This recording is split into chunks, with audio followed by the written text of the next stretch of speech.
Құрметті қазақ тілінің жанашырлары, Нұржан бастаған бір топ қазақ халқының елін сүйген, құрметтеген азаматтарды 9 сәуір тіл күніне арналған іс-шаралар өткізіп жатыр екен.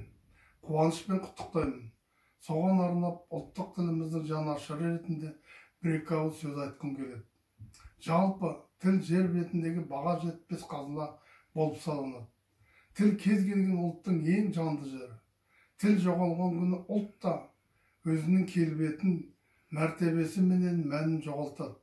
Сондықтан қай кезде, қандай қоғамда өзін сыйлап, құрмет тұтатын намысты азаматтар өз елінің тілінің тұғыры жоғары болу жолында күресумен келеді.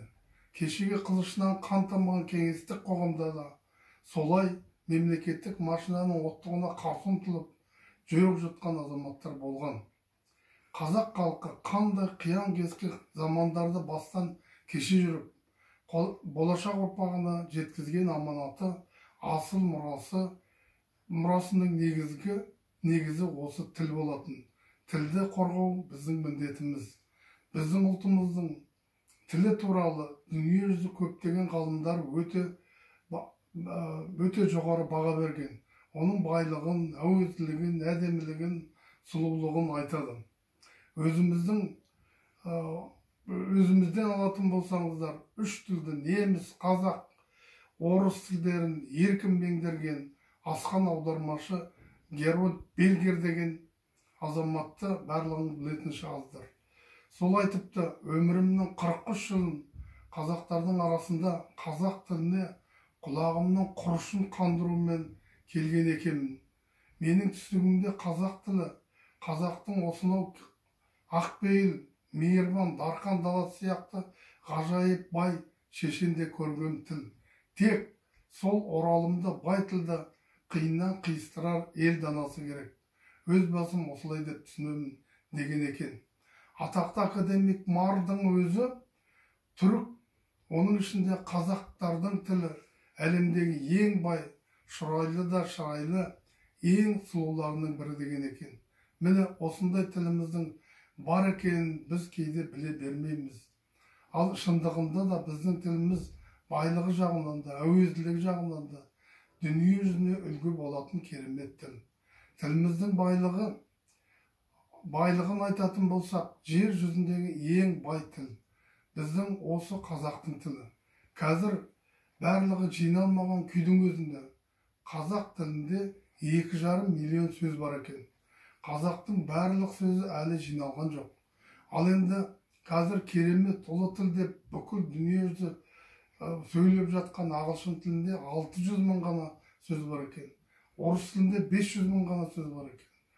Енді ойланып қараңыздар, біздің тіліміздің барлығы жиналған жоқ болса да, соның өзінде 2,5 миллион сөз бар деген. Ағылшын тілінен 4 есе артық сөзі бар. Бұдан артық тіл бола ма? Бұдан артық ешқандай тіл жоқ шығар. Сондықтан тілімізді бағалап, оны қандай екенін біліп, сыйлап, құрметтеп, өркендетуіне әр қайсымыз атсалысуымыз керек. Содан кейін бізде бір ұғым бар. Менің қолымнан не келеді деген. Ол дұрыс емес. Әр азаматтың қолынан өз тілінің өркендетуге шамасы келеді. Ең болмаса, қайда жүрсең де қазақша сөйлес. Егер де сізге қазақша жауап бермесе, кімнен болса да сіз қазақша сөйлеуін талап етуіңізге болады. Оған сіздің құқыңыз бар. Ол құқық ата заңымызда анық жазылып тұр. Ата заңымызда анық қазақ тілі мемлекеттік деп жазылған. Содан кейін нүкте қойылған. Екінші мемлекеттік тіл жоқ. Ресми тіл дегендер жоқ. Нүкте қойылғаннан кейін мемлекеттік ұйымдарда және жергілікті өзін-өзі басқару орындарында орыс тілі ресми түрде қазақ тіліне тең қатар қолданылады деп жазылған. Сондықтан бізде мемлекет тіл біреу, ол қазақтың тілі. Елімізді, үкіметімізді, мемлекетімізді сыйлаған әрбір азамат мемлекеттік тілді білуге міндетті. Қай мемлекетке барсаңыз да, мысалы, мына Россия, егер де орыс тілін білмесеңіз, одан еш жерде орнаса алмайсыз. Сондықтан мына іс шараны азаматтар керемет жақсы ұйымдастырған екен. Соны қолдау көрсету керек бәрімізге. Келешекте жақсы үлкен мерекеге айналдырып, қазақ тілінің дамуына, өркендеуіне тілектеспін. Қазақтың тілі басқа тілдерден еш жері кем емес, артық болмаса, барлық жағынан да сондай дәрежеге жеткізу ол біздің қазақ азаматтарының қолында. Енді бір сәт ойлансақ, ұлы ақын Расул Ғамзатов, ана тілім, мен саған ризамын, сен маған ризасың ба, білмеймін депті. Сол сияқты біз де азды көпті толғанайық, тіліміздің мәртебесін биіктетуге күш салайық. Сонда қасиетті тіліміз бізге де риза болатын шығар. Менің сіздерге тілегім, Алла жолдарыңызды ақ қылсын, бірінші қазақ тілімізді мемлекеттік тіл дәрежесіне көтеріп, өзінің тұғырына тез қондырайық.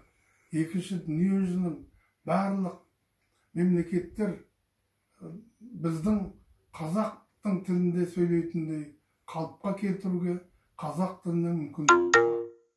Алла соған жасын. Аман сау болыңыздар, еліміз аман, жұртымыз тыныш болсын.